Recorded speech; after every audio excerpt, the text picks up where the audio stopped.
opens up wide. And these screen passes, they become even more difficult to stop.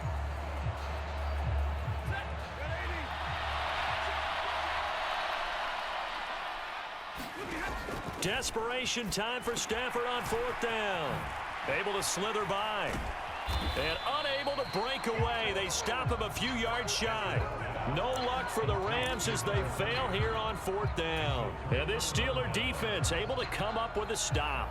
So they really needed points here in a 2-score game. Could not come away with anything there on 4th. And while we know they're a little bit discouraged here, they can't check out of this game. You and I have called a good number of games over the course of our career where we've seen these types of situations. Teams get the ball back, and that miracle does occur. So they can't let that dream go just yet. They have to get stout on defense here. Yeah, right now really hoping for a turnover. Here's 2nd and 10 now from about the 32. Back to throw, Pickett. The quick throw knocked away. It's incomplete. Tough series for the passing game. Things just aren't clicking. Hoping they can come through on this play and get this series back on track with a completion for enough yardage for a 1st down.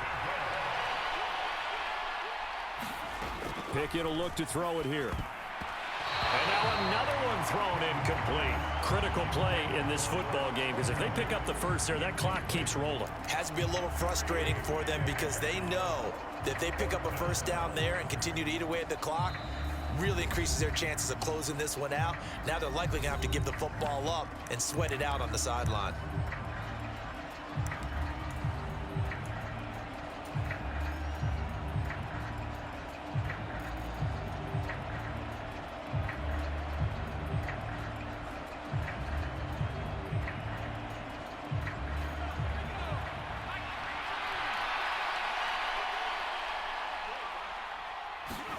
Now Pickett on 4th down. Here's Johnson with a reception. And he is going to have the Steelers' 1st down as they'll get the conversion on a gain of 14.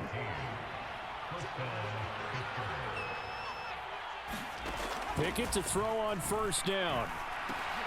He gets it complete to Harris.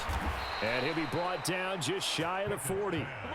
Well, that should be a reminder defensively, and I think it's a reminder to myself because you just can't sell out to stop the run. There's still enough time that this offense can move the football through the air, even on 1st and 2nd downs, and they obviously picked the right spot to throw the ball there. Now a 1st down carry for Harris. A'Shawn Robinson there on the stop. Brandon, I've got to think this offensive line has got some smiles on its faces, and I know it sounds crazy, but they practiced for this back in training camp. They knew they'd be in situations where it'd be extra defenders in the box coming after them, trying to keep them from locking down a game. Right now, they want to show the world they're up to the challenge.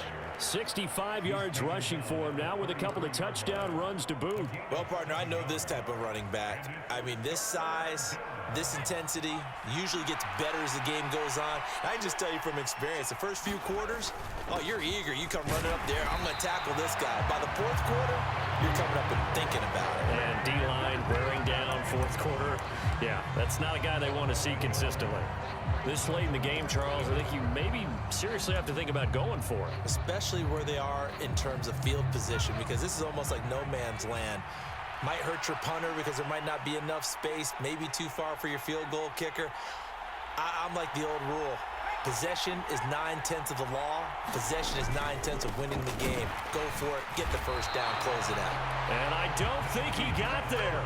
He did not. They stop him a yard shy.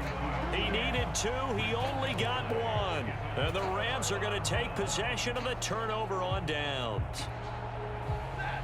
Set to begin their next drive, the Rams offense at the line. On 1st down, it's Stafford. He's got a man complete. And they'll get this well past midfield before being stopped just before the 35. Stafford on 1st down. He's going to let this go. Back of the end zone. And it is incomplete. Good positioning there downfield to break that one up.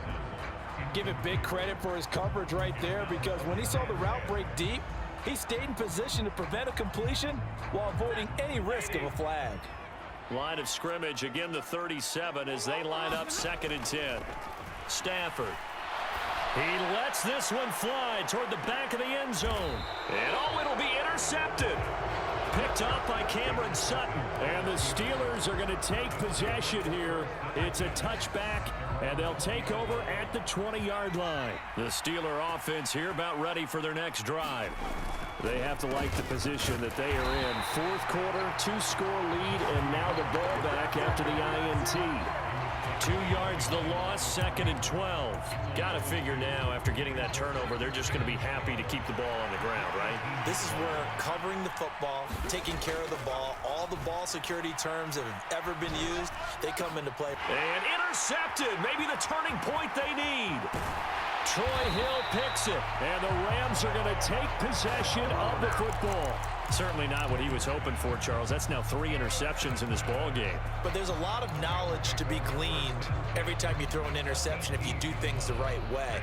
And hasn't there been a pretty darn good quarterback along the way who threw a lot of interceptions early, learned from them, and became great later? Who would that be? That'd be one Peyton Manning. Threw 28 his rookie year. That's the NFL record. How'd things turn out for him? I think okay. He's the guy in all the commercials now, right? Yeah, I think he's doing okay. On 2nd down, Williams. And the stop will come inside the 5 at the 4. 1st and goal, and they got to be thinking a chance to get right back into this football game. Here's Stafford. Now they go screen. It's complete. No gain on the screen there. It's 2nd down.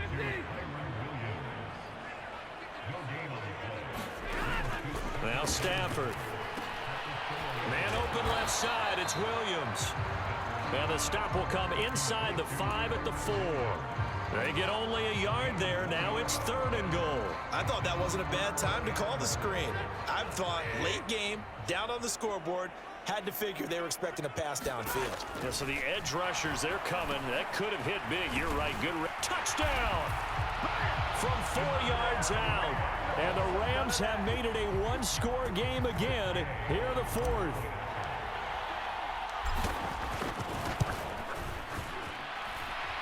Extra point by Gay is up and good. And now things get a bit more interesting here in this 4th quarter.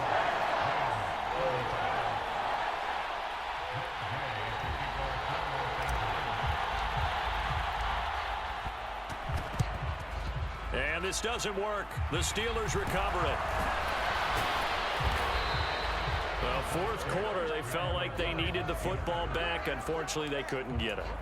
And I know we brought analytics into the game, and someone has said here that the data says that when a team's expecting an onside kick, 80% of the time, the team expecting it, they do actually recover the ball, which is what we saw here. I just wonder if that number is much more of a anecdotal type of a number. Kind of like when the coaches tell us, well, when you score on special teams, 93% of the time you win the game. I'm still waiting to see that number is empirical.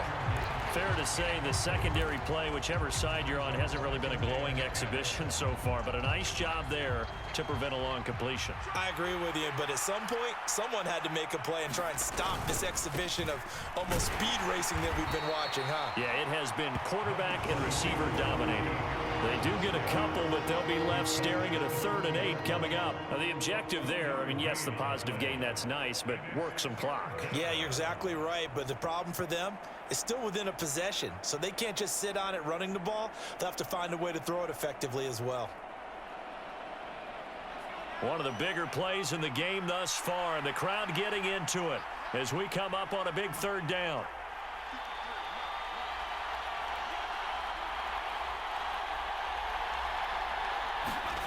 Pickett. That's complete to his tight end, Freiermuth. And he will have a Steelers 1st down as they're able to get the 3rd down conversion. Big hook up there, forced to throw it on 3rd down. The connection's going to keep the drive alive and also keep the clock moving. Yeah, and from a defensive perspective, didn't get a sack, didn't knock the ball free, didn't break up the pass. The clock keeps running on you. You're in a dire situation now.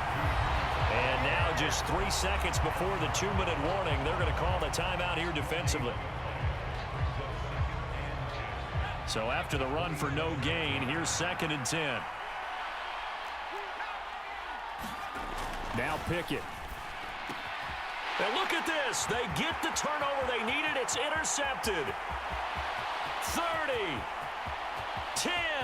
And he will bring it back. It's an interception return for a Rams touchdown. All right.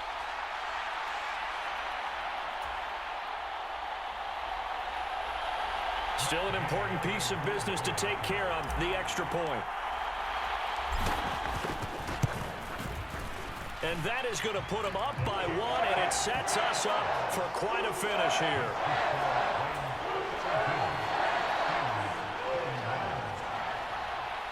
And quickly, we're going to get another stop here with 1:54 left as they call the timeout defensively.